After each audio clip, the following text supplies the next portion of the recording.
Have you ever performed a task while fully immersed? It would have felt like a unity of the mind and the body, where typical thoughts are not required for action. This is known as the flow state. My name's Tyler. Welcome to the channel. If you're new here, make sure you press that subscribe button. Anyways, I'm so excited to be telling y'all today about the flow state and why it's important, what it is, and some ways you can start learning how to cultivate your own state of flow. Mankind has been fascinated with this concept of the flow state for centuries. From as early as the 4th century, there's been major Greek philosophers such as Aristotle. They were onto this idea. At the time, they called it eudaimonia or arete. Both Chinese and Indian cultures around the similar time also had ideas of this same concept known as wu wei or samadhi. This flow state has been an abstract idea for too long.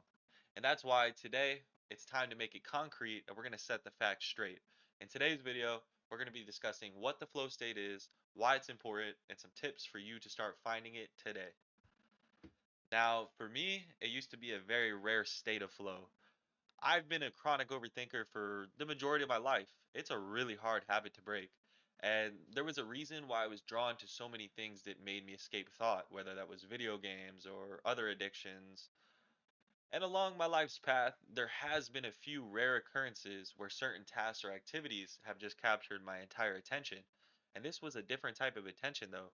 I was so focused that I was free of the thoughts that usually stood between me and success. And it was this positive cycle of getting locked in while also having good results that didn't require the thought part of my brain to step in. Because typically my thought part would always have to step in to try and control the outcomes. But it's like, oh shit, this guy's got it. We'll just back off. And that's how it felt. It's an incredible feeling. And the first time I ever remember feeling this was actually during one of my first soccer games. It was towards the end of the game. We were closing it out. It was very, very close. And at the moment, I wasn't even aware of it. It wasn't until the final whistle blew that I snapped back into regular consciousness and I realized what had just happened. The normal constant chatter of my mind had not been present, and I made decisions, surprisingly the right ones, free of doubt and overthinking. And this was not normal for me at all. It was an absolutely incredible experience, and most likely why I fell in love with soccer in particular. Now, lately, I would be saying that I have been entering the state much more often. Lately, it's been in the forms of writing, sports, pool, like billiards, conversation, and even driving. I saved me and my friend's life the other day from driving. Some guy almost like big old pickup truck just didn't see. It was dark. We were going about 60 and we were on the edge of the edge of the highway, right? And this guy like starts merging over and I had to quickly go around him, avoid another car, and I didn't think. Like I literally just acted. We were safe. We didn't die. My friend was like, "Holy shit, dude, like you just went into action there and it felt good." Even though I have been having the state of flow a little bit more often lately, there still is a lack of consistency, and I believe that the problem was my limited understanding of that concept, and that's why I've chosen to study this, and I'm now bringing to you all that I've learned and that I've been applying to myself. So, what is the flow state? Let's talk about that. The flow state is scientifically defined as a psychological state in which a person is fully immersed, focused, and involved in an activity. They're going to be experiencing a sense of energized engagement and enjoyment while doing this, and this state is characterized by a loss of self consciousness, a sense of control over the activity, and an altered perception of time. So have you ever done something while thinking of a million other things? It makes it a lot harder to get into the rhythm of the task, and usually the outcomes are not as good. Now, can you imagine a time that sounds similar to what I described as the flow state? You might not notice it until after you just look back at what you just produced and you're wondering like, whoa, where did the time go? It's really an incredible experience. And this flow state is just not some woo-woo theory, it's just not something we're imagining. It's actually observable in brain activity. According to Ulrich and his research on this state is marked by reduced activity in the prefrontal cortex, which results in diminished self consciousness. And while the reward system is highly active, it increases dopamine release. There's also enhanced theta and alpha wave activity that contribute to the relaxed yet focused mental state with greater synchronization between both brain hemispheres. These neurobiological changes collectively facilitate the immersive and rewarding experience of flow. That's essentially what it is. These brain scans are showing that there's literal evidence of the way the brain is changing, like in functioning and the way it's firing as it's entering the flow state. And the synchronization between the left and the right hemispheres of the brain is beautiful. Typically you hear of like, oh, I'm a left brain or I'm a right brain. And if you can combine those and get into that flow state, it's absolutely incredible. And hopefully, as research in this field progresses, we're going to have better understanding of the flow state, what it is more specifically, and how we can start to facilitate it more easily and reliably. So now we know what it is, but why is it important? And it's kind of obvious, right? Like a state of producing your best work of conscious interference, effortless success. Who wouldn't want that? But don't just take my word or the scientists' research for it. Take the word of Stephen Curry, an NBA player who you can visibly see enter a state of flow. According to him, the joy that comes in that space, like you surprise yourself a lot and you kind of take a log of what that new idea or move felt like, and it's almost like a computer's log. And then it becomes muscle memory. And then it becomes confidence. There's times where you get into that flow state where it doesn't matter who's in front of you, you just find a solution to the problem. The discipline around that is something I'm super proud of. And again, that was Stephen Curry when he was interviewed last year because people are watching him play and you'll visibly see him get into a flow state. He's not missing, he can't be guarded, and that's just in basketball, but you can apply that mental state to really anything you're focused in. And he mentions the confidence and the level of production associated with the flow state. And whether you're an NBA or you're studying for a really big exam, right? Both of those things are going to be of great value to you. The flow state provides both. As he does say also, it takes learning and it takes discipline. It's definitely not an easy thing to master, if mastery is even possible. It first takes effort to make things effortless. But the good news is that it is possible to start entering this flow state more often, to become aware of its power, and then hopefully we can start to utilize it for success. So, when we're getting into the practical guidance for developing this flow state, there's a few things to understand and also a few ways to practice for entering the flow state. It is important to understand though, you're not going to be able to just snap your fingers and enter the flow state. At least no one's figured that out yet. Maybe they will. But this is just something that happens via the right circumstances. So the more you become aware of your ideal circumstances, the more likely you are to experience more flow states. So here are the following suggestions of mine for working towards that.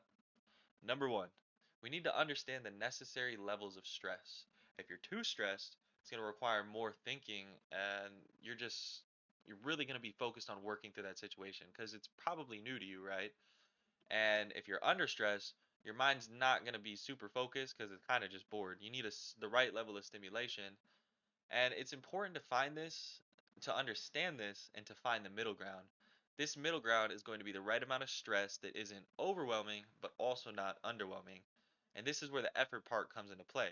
If you want to enter a flow state, but the task is too hard, you're going to need to practice it until your stress levels go down and you're more comfortable with it. Once you become more comfortable, but not too comfortable, you're going to be more likely to enter a flow state. And then similarly, if the task is too easy, you're going to need to find some ways to increase the difficulty. You don't want to go too hard though, or you're going to again just find yourself too stressed out to achieve the flow state. The middle ground is where this flow state lives. Find the middle ground, find your flow state. Now for number two, we have become comfortable with discomfort.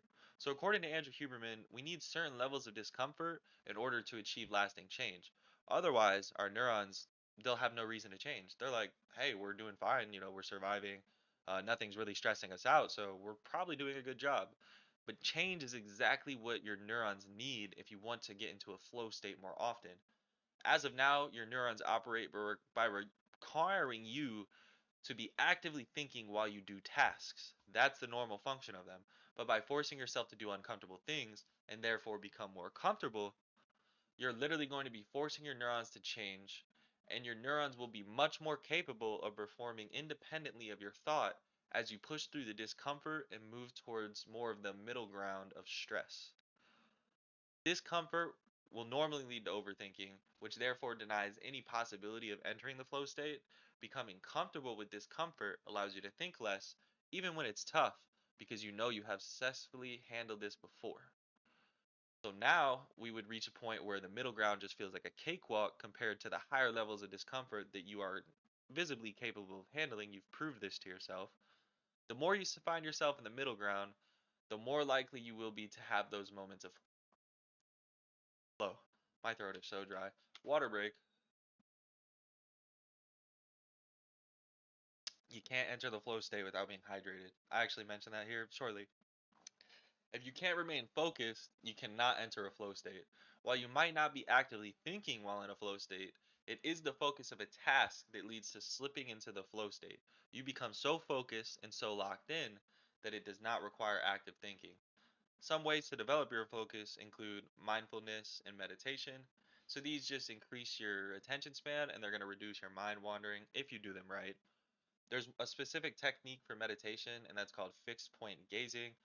It's literally you're just like focusing on a fixed point. It could be like a candle or an object, whatever it is, and you're gonna stare at it for maybe start with 30 seconds without blinking, and then eventually you'd want to, try and go for longer. But it's gonna be uncomfortable because your brain is like, oh, we need to blink, but you have to be like, nope, focus. I'm focused on staring, keeping my eyes open, and that'll start developing your focus. Another thing you can do is eliminate distractions. That's pretty self-explanatory, and you can't always do it with everything. If you're playing sports, there might be some distractions of the crowd or whatever it may be. Also, take care of yourselves. Like I said, staying hydrated, very important. Eating the right foods, and also getting enough sleep. Also, you need to take breaks while you're doing these tasks, especially if it's one of the harder ones, right? You're probably going to be grinding on it and you're going to get a little fatigued. You're not going to be able to enter a flow state if you're fatigued and burnt out. Take a short break, 10 minutes, whatever. Take some pacing, drink some water, and then come back. So that's it, really. It's kind of a complicated thing, the flow state, but if you have experienced it, you know it exists, you understand it. I mean, we have people like Stephen Curry and plenty of other people who do stand to attest for it. It does require effort to get there. It does require persistence, but with both of those things and also implementing some of the other things I talked about, you will be able to start noticing yourself getting into a state of flow much more often. I do hope that you found today to be particularly helpful, insightful, and even inspiring, right? This stuff can elevate your work to the next level, and I really do hope you consider implementing these things to get better work. If you found this video to be helpful, make sure you hit that subscribe button below. Check out some new content whenever I usually post twice a week, and I appreciate you checking in today. As always, take care. Let me know in the comment sections below if you have any questions, any thoughts, and I will see y'all in the next video.